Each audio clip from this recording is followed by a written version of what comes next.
S Alam group Chattogram সংবাদ। Chattogram chamber of commerce and ইন্ডাস্ট্রিজের দ্বিবার্ষিক নির্বাচনে শান্তিপূর্ণ ভোট গ্রহণ শেষে এখন গণনা চলছে। সকাল 9টায় ভোট গ্রহণ শুরু হয়ে তা চলে বিকেল 4টা পর্যন্ত। নির্বাচনে দুটি প্যানেল থাকলেও আওয়ামী লীগ সংসদ সদস্য আখতারুজ্জামান চৌধুরীর ছেলে সাইফুজ্জামান চৌধুরী জাবেদের নেতৃত্বাধীন ব্যবসায়ী পরিষদ নির্বাচন বর্জনের ঘোষণা দেয়। নির্বাচনে প্রায় 6,000-এরও বেশি ভোটার ভোট দেন।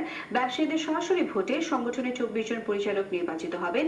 নির্বাচিত পরিচালকরা পরে পূর্ণাঙ্গ কমিটির সদস্যদের নির্বাচিত করবেন।